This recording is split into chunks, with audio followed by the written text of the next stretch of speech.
You can feel it when you go to work, when you go to church, when you pay your taxes. It is the world that has been pulled over your eyes to blind you from the truth. What truth?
Since the first sighting of a UFO, evidence suggests the U.S. government has lied to the American public to cover up the existence of alien spacecraft.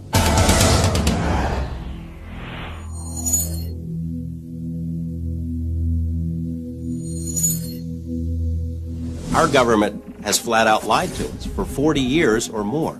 They've threatened people and intimidated people. They've spied on UFO groups, infiltrated UFO groups, spied on researchers, compiled dossiers. Their response is bordered on paranoia. The CIA says that it does not collect information on UFOs, and it hasn't since the 50s. There are reams of documents squeezed out of the CIA that indicate that they have on staff CIA UFO experts, agency personnel monitoring the situation on an ongoing basis. They lie. The Air Force studied UFOs closely. A squadron of pilots had a unique mission: find and photograph UFOs. Pilot Guy Kirkwood witnessed an amazing scene: 16 unidentified objects 2 miles away. They broke rank and just started moving all over. They were below us, they were above us, they were out in front of us, and accelerating, literally at lightning speed.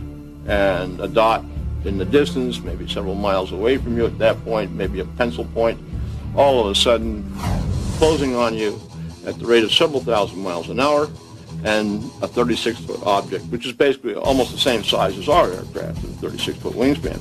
But all of a sudden this thing is just closing on you faster than you're able to think. The Air Force suddenly terminated the UFO search squadrons. Years later, Kirkwood started talking about what he saw, and 2 government agents accosted him. And they said, well, the government doesn't like the information being released, and to continue could be detrimental to your health. UFO experts maintain that the U.S. government conducts research at a top-secret base in Nevada, known as Area 51. An aerospace engineer who worked there could not believe what he saw. Got out of the bus, I was told to walk directly through the hangar, and immediately, even before entering the hangar, you can see the edge of a disc. This is your classic flying saucer, 2 inverted pie plates, if you wish, with a segmented, larger area dome on top. Within minutes of that, I finally realized that this had nothing to do with something the government was producing, and that was quite shocking because everything inside was small. This is a full-size craft, 30, 35 feet in diameter, maybe 40. But you're looking at seats that are, 18 inches off the ground, obviously made, for something smaller. And certainly wasn't made for children to play in. The U.S. government denies working on alien spacecraft. They also deny that Robert Lazar ever worked for them. Records of Lazar's employment have vanished. But two important items of information offer solid proof. A W-2 form stating that he worked for Naval Intelligence, and a listing of his name in a government lab phone book. After Lazar came forward, he was threatened by government agents. Many others suffered the same fate. One after another had visits from government personnel who basically intimidated or told them to back off, followed them around. I've been covering organized crime in Las Vegas for 10 years, dealing with mob hitmen and mob informants, people who have been in the witness protection program. The fear that is generated by this UFO subject for people who really know about it far outweighs the kind of fear that the mob inspires. I mean, people are more afraid of our government than they are of organized crime. Despite the risk, Lazar maintains his conviction. I am exactly sure of what I saw. I know what mainstream science is like. I know where physics stands. I know all of that. And this is an extraterrestrial craft. This technology is hundreds and hundreds of years in advance of us, and that's the end of that story. The U.S. government has a history of withholding secrets from the public. LSD experiments on human subjects, radiation tests over cities, the Stealth Fighter Project, and the U-2 spy plane. The government has a name for their policy of systematic lying to the public. It's called disinformation. Our government does it all the time. There are even printed guidelines for how cover stories, disinformation, are supposed to work. While serving at NATO headquarters, Bob Dean saw super secret documents dealing with UFO sightings called the Assessment. I have to be honest with you and tell you that that information literally changed my life, because I knew for the first time that this subject was not fantasy, it wasn't myth, wasn't legend, it was real, it was true. One of the reasons I'm violating my national security oath is that I believe that the American people are losing their constitution because of the secrecy and the cover-up. Officially, the government investigated UFOs under the name Project Blue Book. Now, I look upon Blue Book itself as a little bit of disinformation, to tell the people, yes, we're doing something, when in reality, Blue Book, as we understood it, was simply a public relations front. Many experts feel the government will go to any length to conceal the truth. To give you an example of the most recent example of absurd disinformation was this incident involving the Roswell incident. First, the Air Force says it was a weather balloon. And 50 years later, they said, gee, guys, we're sorry. It really wasn't a weather balloon. It was much more than that, but it was a balloon. Project Mogul. Well, I'm tempted to use terms that you'll have to bleep out. This is that's disinformation. That's lying through your teeth to the American people. And if that isn't disinformation, I don't know what is. Coming up, the frightening UFO threat on our nuclear arsenal. It was a classic flying saucer, and it shot a beam of something at our warhead. Find out about the military's top secret black projects. Area 51 is the most tightly secured installation in this country. I saw the object exhibit entirely unconventional flight characteristics. The government's search for extraterrestrial intelligence, which was abruptly terminated. The government would never make that leap of faith that the public would be able to handle the fact that we are receiving intelligence signals from somewhere else. Eyewitnesses who saw UFOs parked on an airbase. Hey, my interest perked up instantly when I began to see literally hundreds of photographs of all types of quote-unquote flying saucers. and the government conspiracy to crush the truth about UFOs. I don't think the military has any credibility with the public in terms of its denials of this program or that program. And we'll give you our ultimate account with our UNX report. Stay tuned for more on Unexplained Mysteries.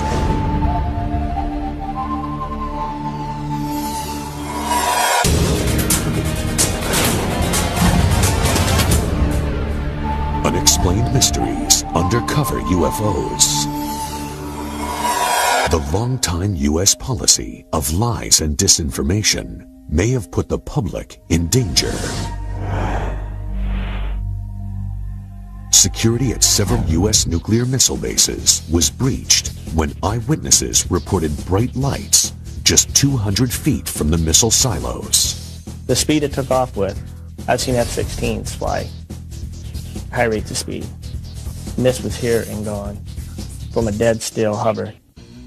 Wordsmith Air Force Base, Oscoda, Michigan. Shuttered now, it was an important part of Strategic Air Command's Northern Tier Nuclear Bomber Retaliation Force. An alarm sounded when several unidentified objects showed up on radar, and they were headed straight for the airbase. Stop Rock with an expedited scramble. Authentication time is 1906. Scramble. Roger that. As UFOs flew towards the nuclear weapons storage areas, jets tried to intercept them. But by the time the pilots got there, they were gone. There were at least a dozen U.S. and Canadian military bases that were overflown during a 3-week period.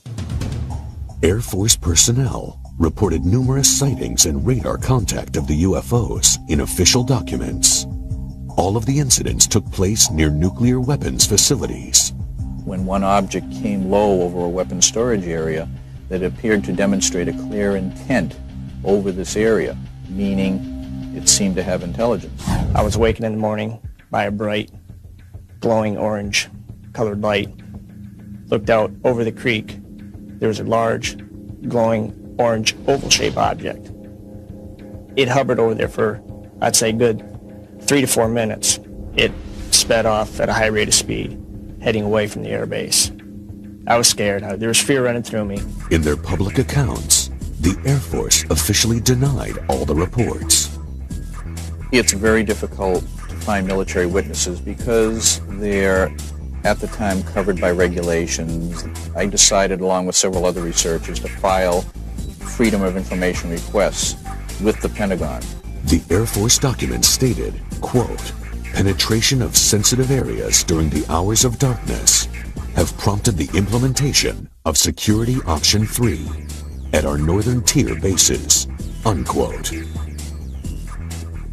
The reason this is so significant and interesting is that they seem to be focused on atomic weapons. These bases, because of what they stood for, they were our massive retaliation capability, and therefore they were very high security bases. Whatever this was flying around could just penetrate all these defenses at will. The important question, did the UFOs affect the missile's ability to launch?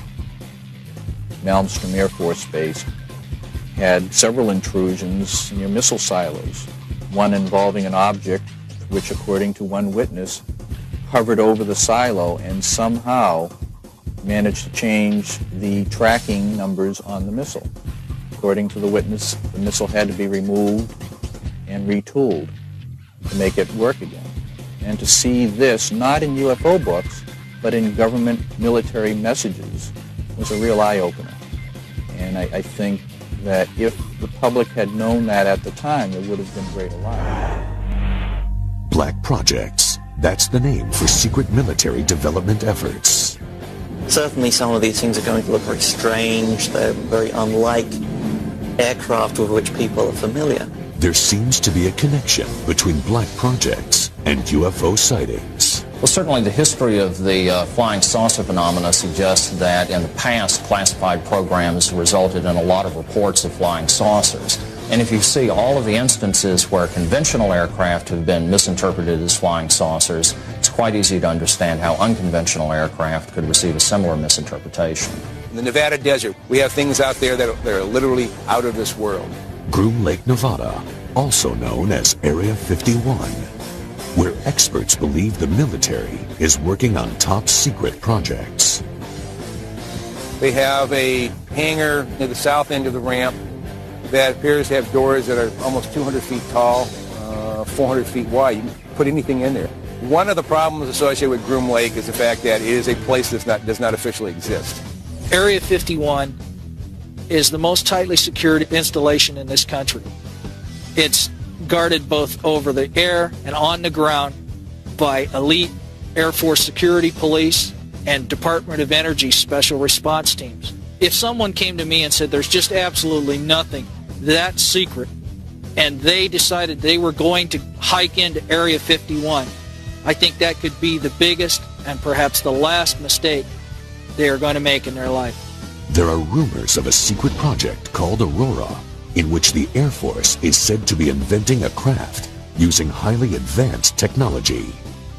I think there's a strong possibility that we have recovered some sort of alien technology and are trying to incorporate that into military programs. Are they really hiding something that's totally alien? Is this otherworldly technology that's being applied to Air Force black projects?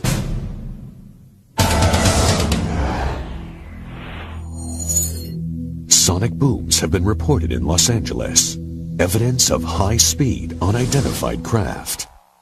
They've been traced back to Groom Lake, Nevada. We really can't tell what's moving. The only thing we see is a sonic boom, and that's telling us that something is moving faster than the speed of sound. So actually, we can't even tell it's an airplane. The military maintains its position of denial.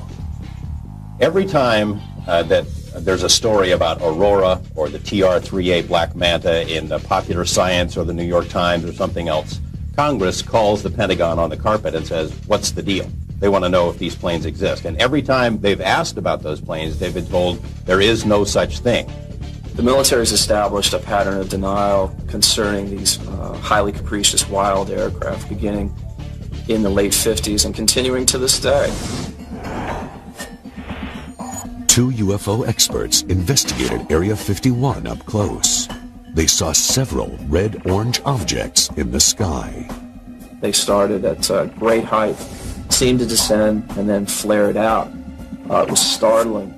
Then a series of silver pewter flashes went directly across the horizon at terrific speed. One of these silver flashes went directly up into the air. The bottom one seemed nearly to hug the ground.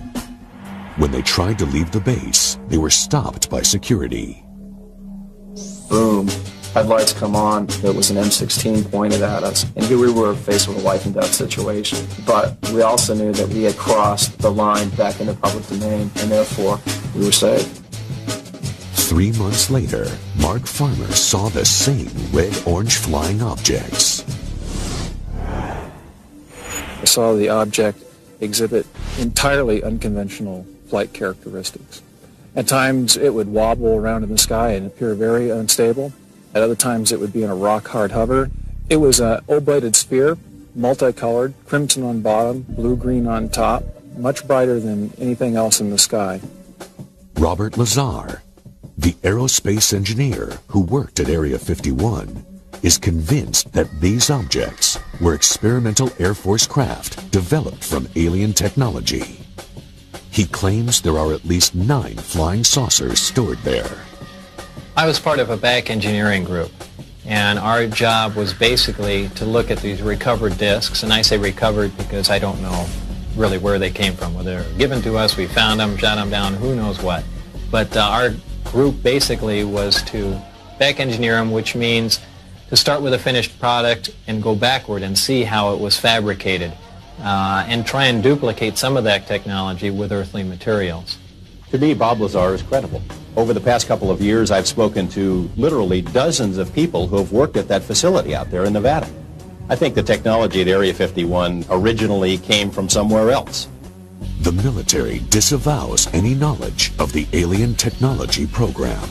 I don't think the military has any credibility with the public in terms of its denials of this program or that program. They've denied the U-2 existed. They denied the SR-71 existed. They denied working on stealth. All of those programs suddenly were unveiled. Coming up on Unexplained Mysteries, the destruction of one of NASA's most valuable space probes. Was it intentional? It did not lose transmission. They turned it off. The promising search for extraterrestrial intelligence that the government ended abruptly. If our government knew that we got signal from outer space, they'd clamp a lid on it. The mysterious UFO sightings on the ground at MacDill Air Force Base. It was nearly 100 feet across. The military headquarters for a secret UFO intelligence team. Wright-Patterson had something unique to our government, and that was the Technical Intelligence Organization. And the government's refusal to divulge UFO secrets. A lot of people say, well, how can something be kept secret? The F-117 stealth fighter was kept secret for approximately 10 years. And you'll get the ultimate rundown with our UNX report. More secrets, more revelations. Next on Unexplained Mysteries. Unexplained Mysteries, Undercover UFOs. The government's cover-up of alien life extends to other planets. The unmanned Mars Observer was packed with sensitive data-gathering equipment. But it never completed its mission. NASA blamed the failure on technical malfunction. But experts think there's more to NASA's story. It starts with a strange area on the red planet known as Cydonia. It's quite possible that NASA knows more about anomalous structures on Mars, possible extraterrestrials, even structures on our moon that they're not telling us about. There is sufficient evidence to indicate that some of the objects on Mars may possibly be artificial. NASA says the objects on Mars are just light and shadow. But 3D imaging reveals something startling. I was quite interested with the first photos and release of the face on Mars. But particularly I thought it was interesting the pyramidal structures. Some of these pyramids appear to have even a central stairway running up and down them. The more we look at these structures, the more we can see that there's something amazing here. Did NASA create a convenient malfunction to hide archaeological evidence of alien life? If some people want to go far beyond the edge of what's accepted in terms of imagery, see patterns on the rocks of Mars or on the moon or in the rings of Saturn, my view to that is mazel tov. Go ahead, do it. Try it out. Make the proposals. These objects, if you measure carefully from the tops of the 5 that surround this city square point, you find an almost perfectly symmetrical pentagon. The Brookings Institution prepared a report for NASA. It contains a shocking recommendation. There is a section on what might occur if evidence of extraterrestrial existence was found on other planets. They said that NASA or the government might want to consider keeping the information from the public. The reason being that it could cause widespread social unrest and possible deterioration of government control. NASA claims the observer had an electrical failure. It did not lose transmission. They turned it off. And they turned it off after the instructions for going into orbit had been uploaded to the spacecraft. It was possible then that the spacecraft would go ahead, follow out those instructions, and go into orbit. Before we start saying how these rocket scientists messed up, and they did mess up, we have to keep realizing just how tough these projects are.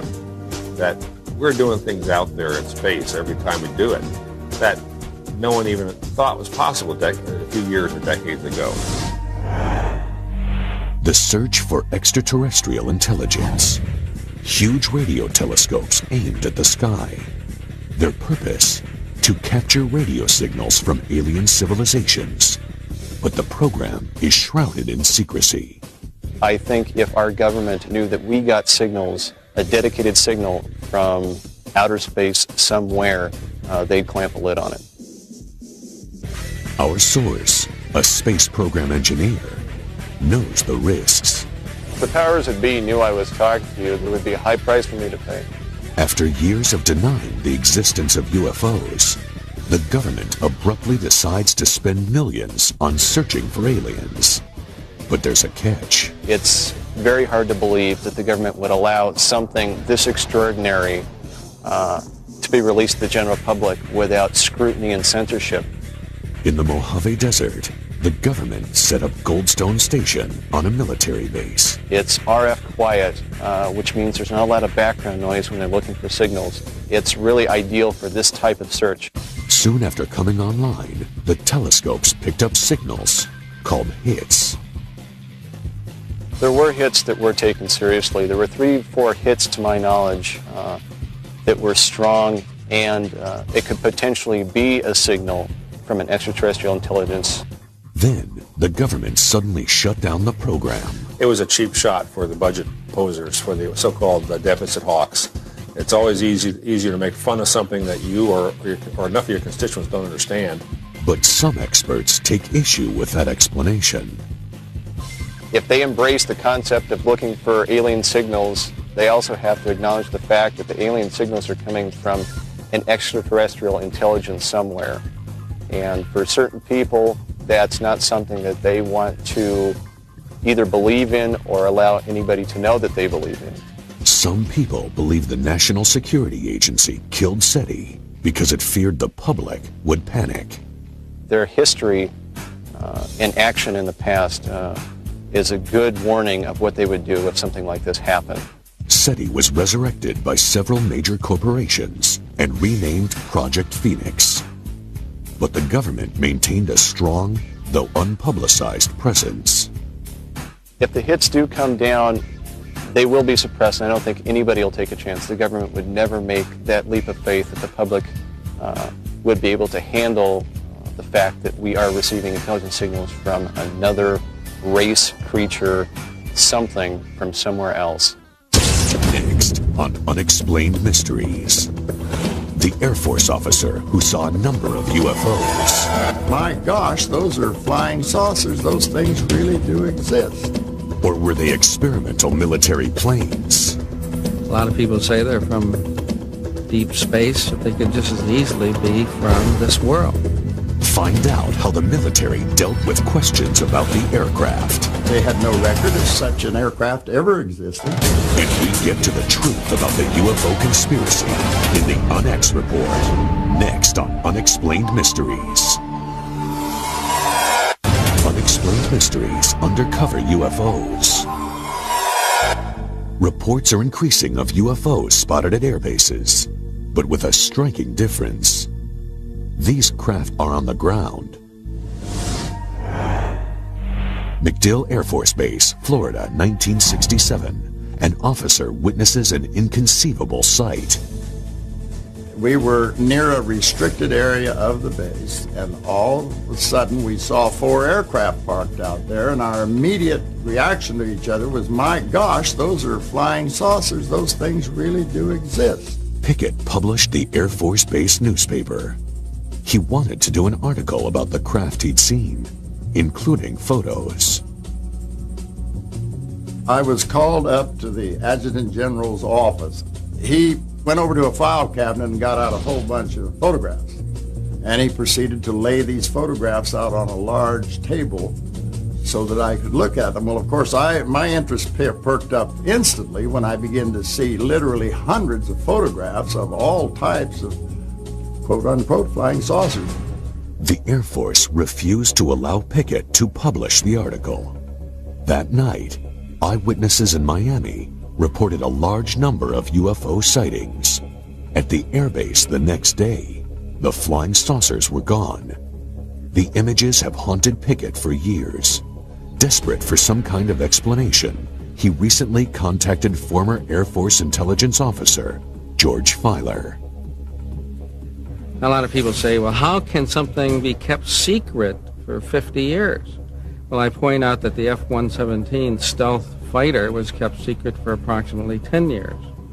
And most of us didn't know that it existed until the government released the information. I pointedly asked him, not only are these where the flying saucers stories came from, is this what they were? And he said, yes. Well, I was awestruck. I couldn't really believe I was seeing what I was seeing. some of those photographs had many, many aircraft in them. And they were all easily identifiable, as Air Force photographs are. And I asked him, well, how high and how fast could these things go? You hear all these stories. And he said, well, this particular aircraft could go fast enough and high enough to actually achieve space flight. And I had no idea when he was telling me this story that it wouldn't be too long before they were declared non-existent. To this day, Pickett is determined to prove what he saw was real. This is an illustration of one of the largest ones parked down. In fact, it was the largest. It was nearly 100 feet across. But when Pickett tried recently to get the photographs and documentation of the craft, the Air Force said no. When I initially wrote, I began to get answers back. They didn't have the faintest idea of what I was talking about. I got letters from high-ranking officers that they had no record of such an aircraft ever existing. So I knew that it was top secret again. Many UFO experts believe the technology for the saucer-shaped aircraft came from an alien spaceship that crashed near Roswell, New Mexico in 1947. At that time, if the military had recovered a downed UFO, they would have transported it to Wright-Patterson Air Base in Ohio. Wright-Patterson had something unique to our government, and that was the Technical Intelligence Organization, so-called T2, or what became the Foreign Technology Division. This is the sort of division that would have been appropriate to use for the investigation of UFO research. 3 former Wright-Patterson employees filed aircraft patent requests. The designs looked suspiciously like flying saucers. Some people think their inspiration was the extraterrestrial craft that crashed near Roswell. So there's something out there that people are seeing. And the question, of course, is who do they belong to? A lot of people say they're from deep space, you know, but they could just as easily be from this world. Next, the Onyx Report. The answers you want to hear about UFOs. Are they alien spacecraft, military aircraft, or advanced Air Force vehicles based on harvested alien technology? You'll hear the final word on the possible UFO threat and military cover-up. And we'll take one last look at the military's intimidation of innocent UFO eyewitnesses.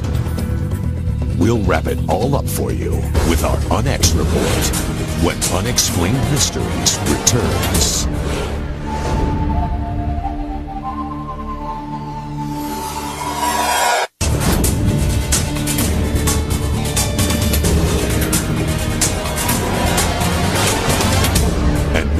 For the Onyx Report. Experts believe the U.S. government is conducting a massive conspiracy to keep evidence about UFOs and aliens from the public. The military has established a pattern of denial concerning these highly capricious wild aircraft beginning in the late 50s and continuing to this day. Thousands of witnesses have reported seeing unknown flying craft with similar details. A 36-foot object, which is basically almost the same size as our aircraft, a 36-foot wingspan. This is a full-size craft, 35 feet in diameter. This is your classic flying saucer. And something comes into the frame and chasing it, and comes in like this and fires at it, and goes around like this and fires at it, and goes around like this and fires at it, and fires at it like this, and then goes back out that way. What the hell could do that? The government UFO conspiracy begins with denial. And he said, "What was that?" And I said, "It looks to me like we got a UFO." And he said, "You are never to say that again. As far as you're concerned, Lieutenant Jacobs, this never happened." The government even has a word for its systematic pattern of lies: disinformation. Our government does it all the time. There are even printed guidelines for how cover stories, disinformation, are supposed to work. This is, that's disinformation. That's lying through your teeth to the American people. The conspiracy uses threats and intimidation even targeting military personnel. If the powers that be knew I was talking to you, there would be a high price for me to pay. They've threatened people and intimidated people. They've spied on UFO groups, infiltrated UFO groups, spied on researchers, compiled dossiers. Their response is bordered on paranoia. And they said, well, the government doesn't like the information being released, and to continue could be detrimental to your health. The military cover-up conceals UFO breaches of national security. That when one object came low over a weapons storage area, that appeared to demonstrate a clear intent over this area, meaning it seemed to have intelligence. The conspiracy withholds reports of radio signals from outer space that confirm the existence of alien life. It's very hard to believe that the government would allow something this extraordinary to be released to the general public without scrutiny and censorship.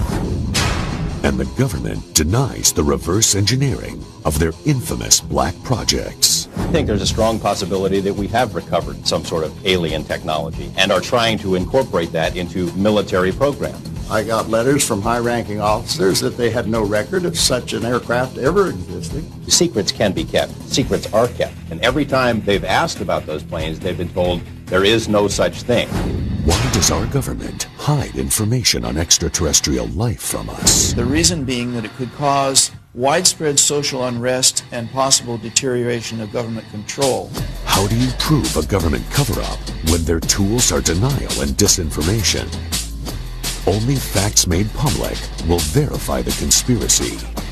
Until then, it will remain an unexplained mystery.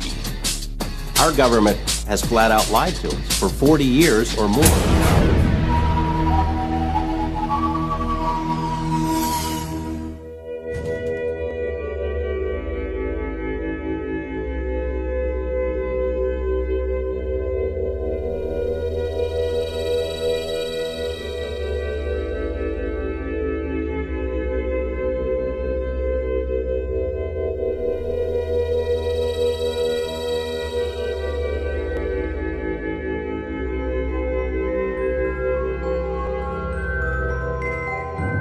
Have you ever wondered, how would it feel to be taken by visitors from another world, held without consent, without function, without control? Have you ever contemplated the fact that someday this could happen to you? Maybe it already has. And if it had, have you ever wondered, would you even remember? Over 100,000 abductions are reported each year, although the percentage of real abduction cases is low in comparison to the amount reported, the ones that are true and real. For some viewers, may be disturbing.